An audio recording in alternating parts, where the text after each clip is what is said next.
Stefan here, coming from Kyiv in Ukraine, where I'm with the 69th Sniffing Brigade, and we're handing over trucks, drones, and other military equipment directly to the Ukrainian military units who are fighting on the front line. So, I know Build the Lanes is a channel about mobility, and maybe you guys are wondering what the hell I'm doing in Kyiv, close to the war zone. And it's a fair question, and I will try to start with the most obvious connection. Build the Lanes is a channel about mobility, trying to explain how it works in science and how we can build better mobility systems around the world. And what's going on in Ukraine is a lot of opportunities to learn something. We have to learn, how does mobility work in a country that's at war? How does it work in a country that's going through a disaster situation? Because when we're designing those kind of transportation systems, those are things we have to take into account. What if something goes wrong? If you have a road going in the city, what happens if that one gets blocked off? Is there an alternative route that people can take? What if there's an invasion of the country? The interstate system in the United States is a great example of that. One of the main motivations of it being built was that President Eisenhower wanted a fast and reliable transportation system for the U.S. military if it ever went to war again. Road travel across the U.S. was extremely poor before the Second World War, and the U.S. viewed it as a national priority to make it where driving across the U.S. in convoys in a truck would only take a fraction of the time that it used to before that. So that's one reason why I'm here, is to study and to learn how a country at war's transportation system works. But I'm also here because I really believe that it's the right thing to do. I started volunteering for an organization called the 69th Sniffing Brigade. It's based in Estonia, and what they do is they gather donations and support from all over the world, and they purchase trucks that are then modified especially to serve on the front lines, ambulances, drones for taking out Russian equipment like tanks and armored vehicles, ammunition, just anything that the Ukrainian units need. We have people who are in direct contact with people who are fighting in the front lines. Now, when Putin launched his invasion of Ukraine almost 2 years to the day, it was the start of the largest war seen in Europe since the Second World War. Hundreds of thousands of people have died, many of whom are innocent civilians. And what's going on in Ukraine isn't just about two countries in Eastern Europe fighting one another.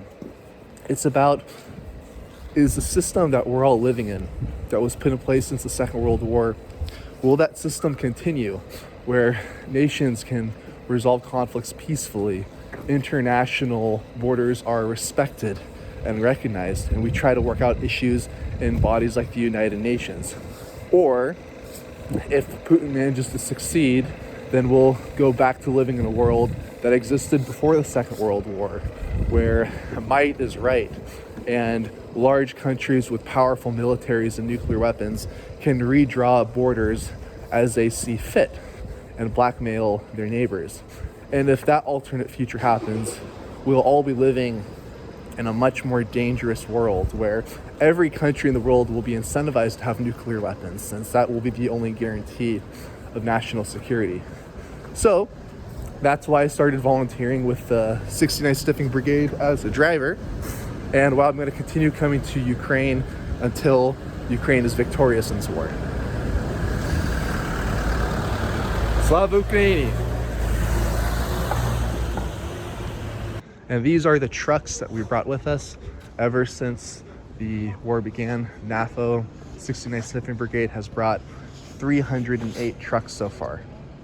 And this week we've brought pickup trucks, vans, and also an ambulance for one of the medical brigades that's serving near the Kherson front.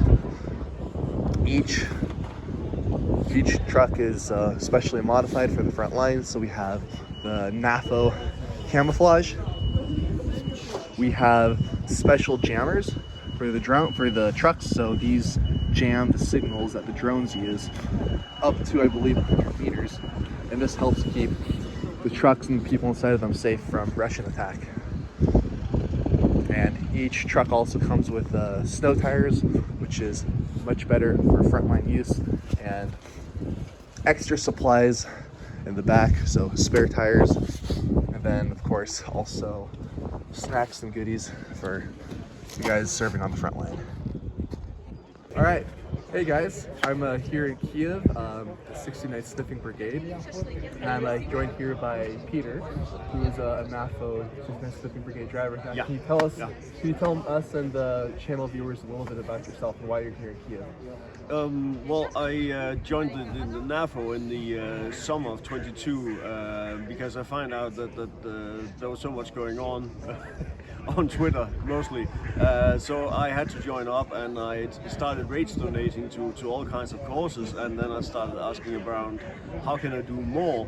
And suddenly they contacted me and said, hey, would you like to drive a car to Kyiv? And I was like, sure, I'm in. So here I am. This is my 10th car. So I have no plans to stop doing this. And so this is a temporary driven. Yeah. Can you tell channel viewers a little bit about what a truck like this is going to do? Yeah, they have multiple purposes. Some use them to use them for transporting troops from place to place. They use them as medivacs. They use them to bring supplies like ammunition and food back and forth. So they have multiple purposes in various units, and they're extremely important to them because they're four-wheel drive, and they have all the Sniffing Brigade cars have extra tires in the back. They're terrain tires, so they always have an extra set for the harsh conditions. It's excellent, and the cars are new. They are completely restored, and they're already camouflage painted, so they are ready to go, and it's an excellent investment. So if you want to donate for something, donate for cars, because they really need them, and they have a very short lifespan. A car is in general only expected to last 3 to 4 weeks at the front, then it's gone. So cars are essential for troop movement. They're really important. So I just had one more question for you. So my channel is more about urbanism, and some of my channel viewers are going to ask the question, why are we doing this?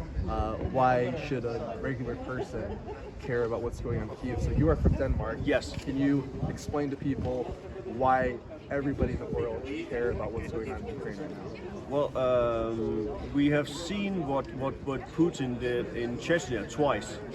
He did it in Georgia in 2008. He did it in Crimea and the eastern Ukraine 2014, and now here we are 2 years later, in full war in Ukraine. So if we let Putin do as he wants, who's next? Moldova, Poland, the Baltics, Finland. Where's he going to go next? We cannot allow that, so we have to stop him here in Ukraine, and the world has to get behind that, because otherwise there's no end to what he's going to do. This is where we have to stop him. Yeah. Hey, thanks for everything you do. And likewise. Slava Ukraini. Yeah, Slava Ukraini. So these are all, you could say, our spoils of war. These are cases from artillery shells and things that we were able to scavenge from the enemy. I can see you've got 155mm shells here, so that they're using 777 howitzers? Тобто ви користуєтеся, гаубицями. Це не можу сказати, це надали артилерісти, ми відношення не маємо. Okay, so these are from our friends who work in the artillery. We don't actually use these. Clearly you've managed to have someone's bag as well here. І я бачу, що ви рюкзак ще й привезли. Так, не тільки рюкзак.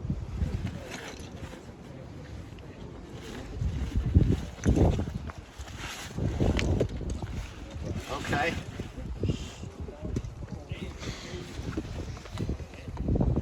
Russ, he doesn't need that anymore. Wow, and cigarettes, amazing.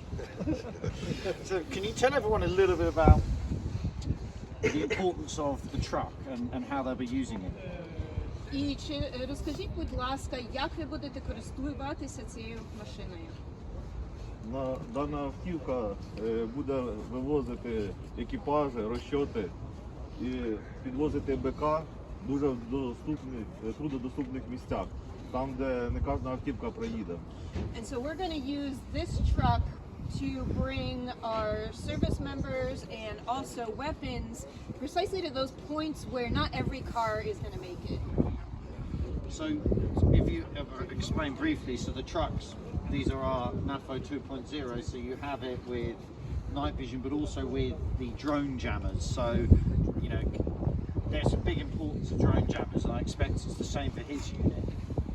Тобто ця автівка, на неї є і свій власний засіб ребу, і також тепловізор. Я так розумію, що це теж вам сам використовує. Так, бо їздимо багато вночі, без світла, з приборами ночного бачення.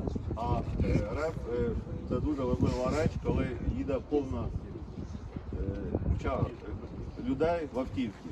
І багато в даний час зараз така війна, що дрони, війна дронів. І для безпеки включається реп, і можна безпечно виїхати, заїхати в сектор обстрілу. So the first thing is a lot of when we drive out to the positions, we do this at night, completely in the dark. That's why the night vision is important. And when you're driving out a whole car full of people, you understand that this war right now is very much being fought by drones. And so we want this drone jamming device on the car full of people is going to help us protect our guys going out to the position. And can you tell us a little bit about the flag? I see we've got a Browning on it, but we've got lots of signatures. Who signed this flag and where did it come from? Розкажіть трошки про прапор. Я бачу, що на ньому зображений Браунінг. А хто його підписав? На прапорі зображена перша, це наша бригада «Шеврон». З того краю до нашого батальйона, а це нашого окремого кулеметного взводу. Підписали мої хлопці, кулеметники.